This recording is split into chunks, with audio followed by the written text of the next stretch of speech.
श्रद्धार्थी भक्ति कहते हैं सत्पुरुषों का आप संग करेंगे तो भगवान के महात्मा का स्वरूप का ज्ञान आपको भगवान के स्वरूप का ज्ञान भगवान के स्वरूप का ज्ञान सत्पुरुष नहीं देते हैं। तो हम प्रसन्न क्यों देते कैसे देते हैं? वो जब भगवान की कथा सुनाते हैं तो कथा के माध्यम से आपको वो ज्ञान करा देते हैं जो उपनिषद गीता से आपको मिलता है। एक प्रसंग रामचरित मानस हम लोग सुनते हैं तो रामचरित मानस में 4 संवाद थोड़ी सुंदर संवाद वर्ष विचार पावन सुगोचर हाट और तो ये 4 प्रसंग 4 संवाद ही 4 घाट है रामचरित मानस। रामचरित क्या है? एक प्रकार महासरोवर है और उसमें 4 घाट। एक है याज्ञवल्क्य भरद्वाज संवाद, दूसरा है शिव पार्वती संवाद, तीसरा है काकभूषणी गरुड़ संवाद, चौथा तुलसीदास जी और भक्तों का संवाद। तो एक कर्म कांड है, एक भगवान कांड है, ज्ञान कांड है, एक में सार्वजनिक रूप से सभी लोगों के कल्याण की बात है। ये मानस के बारे था। तो एक प्रसंग काकभूषणी और गरुड़ का आता है। काकभूषणी भगवान श्री राम के अनंत भक्त हैं। आप लोगों ने कथा सुना कि भगवान शंकर और काकभूषणी दोनों जब भगवान का अयोध्या में अवतार होता है तो यहाँ तक कि कृष्णावतार में भी भगवान शंकर जोगी के रूप में जाते हैं। देखो मेरे बाला योगी द्वार हमारे आता है और वहां भी कौआ काकभूषणी को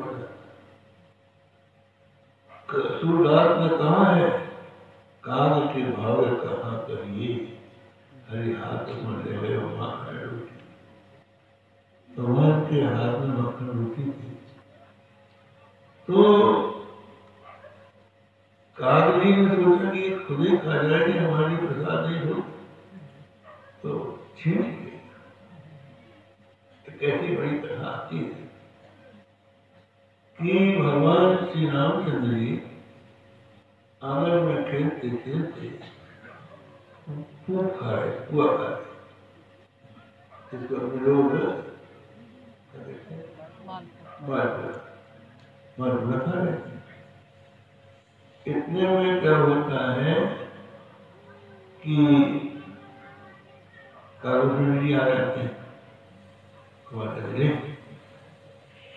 भी खाने काकभूषणी लपकते हैं तो हाथी से लपकते हाथी कैसे खेलते। और दूसरे स्थानों में तो ये लिखा है कि भगवान श्री रामचंद्र जी अपने भाइयों और मित्रों के साथ खेल में निरत हो जाते हैं, दोपहर हो जाते हैं। राजा दशरथ भोजन के लिए जब बैठते हैं तो कहते राम को लाओ उसके बिना भोजन करेंगे। तो भोजन करत राजा नहीं आवे भारत माजा। राजा दशरथ बुलाते हैं आते ही खेल उनका मतलब खत्म ही नहीं हो रहा। कौशल्या जब गोल में जाई ठुमकी ठुमकी हरि चरण पर वो सब जाके पकड़ना चाहते हैं। ये बात जैसे माता यशोदा पकड़ने जाती थी तो कृष्ण भागते थे, ऐसे यहाँ राम भागते। फिर भी कौशल्या माता दौड़ के राम को पकड़ के अपनी गोद में लेके आ जाती। नन्ही बिना जमुनी के सड़क में यहाँ वहाँ खेलते हैं तो धूल भी लगी है। दूसर धूली परे तनवाए भूपति बिहारी गोद बैठा है। धूली दूसरे श्री राम कौशल्या जी के साथ लाए आए और कौशल्या जी ने दशरथ जी गोद में को उठा दिया। दशरथ जी दही भात खा रहे तो दही भात वो पहले राम को खिलाते, राम के मुंह में बुला डालते, पहले बेटी को खिलाऊंगा प्यार है। इधर भगवान खा रहे हैं और कालभूषण जी देख रहे हैं कि ये तो अब पिता की खिला नहीं सकते, हमें प्रसाद कहाँ मिले? क्योंकि कालभूषण जी कहते हैं ललिताई जहाँ तहाँ फिरे तहाँ तहाँ संग उड़ाऊं और जूठन गिरे अजर मां सुई उठाकर। तो मेरा भोजन वही कि भगवान का जूठन ये तो पूरे खा रहे। भगवान को समझ में आ गया दशरथ जी राम को खिलाते उसका मुंह दही और चावल से भर देते हैं और जब अपने मुंह में डालने के लिए हाथ अपने मुंह की तरफ बढ़ाते हुए मुकर भगवान से मन हटा बस भगवान वहां से भागे। तो क्या होता है कि भगवान अपने मुंह में और दूर भाव डाल देते और अपने गाल में भी लपेट लेते और खिलकारी मारते हैं अंगन में जाते तो मुंह का सारा दही भात फर्श में फैल जाता है। तो कालभूषण जी को प्रसाद मिल गया, वो जूठन गए पड़ेंगे अजर सोई उठाएगा, वहां कुछ खाते नहीं है, भगवान का प्रसाद भी नहीं। तो उन्हीं भगवान का एक लीला है कि वो पूख खा रहे थे। पूख खाते खाते कालभूषण जी सामने आ गए कार्य थे तो कालभूषण जी आए तो हाथ पीछे कर दिया, पीछे कर दिया, फिर मैंने लौट लिया, अरे फिर मैं यही खेल खेलते खेलते कालभूषण जी ने क्या किया कि भगवान के हाथ का जो कुआ था उसको अपनी चोंच से दबाया और खींच के मार दिया। काल तुम्हारा कहा कहिए अरे हाथ तो सुन ले गए हो मां टोटी यहाँ तुम ले गए।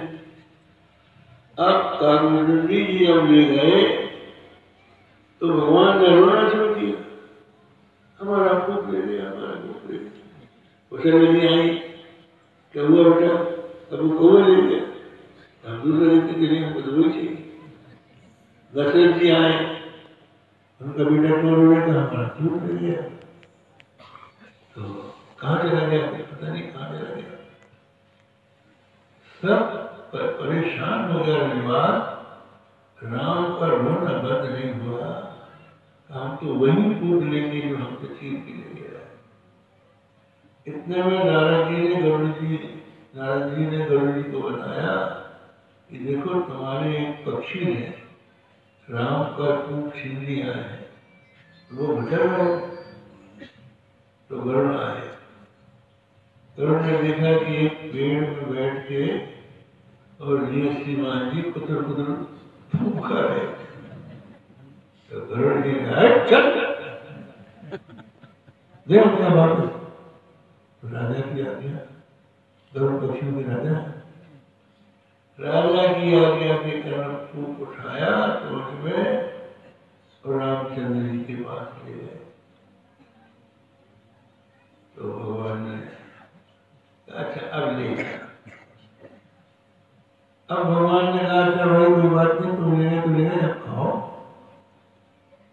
कालभूषण जी कहने लगे कि हम तो अब नहीं खाए, बड़े भूखे आपने हमारा अपमान किया है, हमारे राजा से हमारा अपमान कराया है, अब हम खाना छोड़ देंगे, हम खाएंगे नहीं, उपवास करेंगे। अब भगवान भी भक्तों के भक्त, अगर काउंटर नहीं खाएगा तो हम क्या खाएंगे? तो उन्होंने कहा कि अच्छा भाई बताओ कोई उपाय है? बोले जिस गरुड़ ने हमारा हमको खूब खाने से डांट कर हमको लौटाया है, हमारी शर्त यह है कि जब हमारा चेला बनने का निर्णय हो जाए तो हम खा लें। तो फिर भगवान ने कहा अच्छी बात, तुम्हारा चेला बनेगा तो इसके लिए लीला अच्छी करो। कालभैरव जी को वो सब जगह से ठुकराया हुआ कालभैरव जी के यहाँ गया। तो कालभैरव जी के यहाँ फिर लीला चली। अब देखिए क्या ज्ञान होता है। कालभैरव जी ऊपर पूरा दिखाए, फिर लौटा है। तो अंत में क्या होता है कि कालभैरव जी को पकड़ने के लिए बार बार भाग जाते हैं। भगवान अपना हाथ बढ़ाते। कालभैरव जी को पकड़ने के लिए जब भगवान ने अपनी भुजाएं पसारी तो कालभैरव जी उड़ा। ये योगी अपने मन के अनुसार शरीर धारण कर लेता है। तो पार्थिव भगवान ने अपनी भुजाएं इसके पीछे लगाई पकड़ने के लिए। तो कालभैरव जी ने जो अपना पार्थिव शरीर है उस शरीर को छोड़ के जल का शरीर बना। जल पकड़ने के लिए गए तो अग्नि बन गया, अग्नि पकड़ने के लिए गए तो वायु बन गया, वायु बनने के लिए तो आकाश बन गया, आकाश बनने के बाद और जितने भी तत्व है उन सब के रूप में अपने आप को परिणत कर लिया कालभैरव जी ने। कहते 7 आवरण है, महातत्व, अहंतत्व और महत्व। वहां तक भगवान की भुजा नहीं छोड़ा, क्योंकि जहां कार्य है वहां कारण का अस्तित्व है। कार्य में कारण अनुगत रहता है। भुजा आगे बढ़ाकर भगवान श्री राम कालभैरव जी को ये उपदेश दे रहे हैं कि मैं परब्रह्म हूँ, सारे जगत में मेरा अनुभव है, सब जगह में अनुच्युत हूँ, मुझसे तुम अलग नहीं हो सकते। ब्रह्म की पकड़ से कोई भी ब्रह्म में कल्पित वस्तु नहीं रह सकती। कल्पित को अधिष्ठान में ही रहना पड़ेगा। तो इस तरह से जब कहीं इनको भुजा ने नहीं छोड़ा तो लोग तो वहीं आए। तो जैसे ही भगवान के पास वो आते थे तो भगवान के मुंह में एकदम से जोर की हवा आई तो कालभैरव जी भगवान के मुंह में समा गए। अब कालभैरव जी भगवान श्री राम के मुंह में जब आए फिर बन गए। बहु ब्रह्मांड निकाया। भगवान के उदर में अंडरराज होने से गरुड़ से कहते हैं मैंने अनेकों ब्रह्मांड देखे, अनेकों ब्रह्मा देखे, अनेकों विष्णु देखे, अनेकों रुद्र देखे, लेकिन राम न देखूंगा। राम एक ही है। तो इसका मतलब ये है कि राम में सब समाया हुआ है और राम सब में समाया हुआ है। यो मां पश्यति सर्वत्र सर्वंच मयि पश्यति तस्याहं प्रणश्यामि तस्य मेरा प्रणश्य।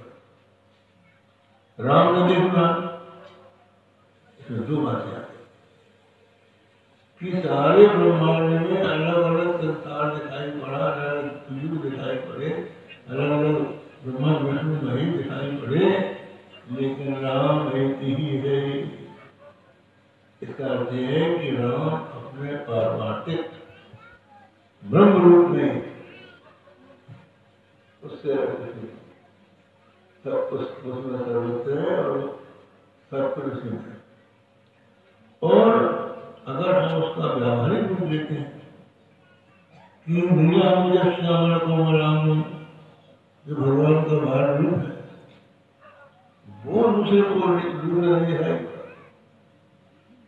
इसके द्वारा भगवान ने गरुड़ के माध्यम से ये शिक्षा दी कि जिसको तुमने अपना इष्ट बनाया है उसी में अपने इष्ट को रखो, दूसरी तरफ मत रखो। एक आदमी ने गुरु मंत्र लिया हमसे, तो तो कृष्ण की भक्ति, कृष्ण का मंत्र ही बात, लेकिन सिनेमा में हर हर महादेव नाम का एक फिल्म आ गया, तो उसने जो सुना हर हर महादेव। तो कहने का मतलब है कि जब सभी सही है तो जिसमें आपकी निष्ठा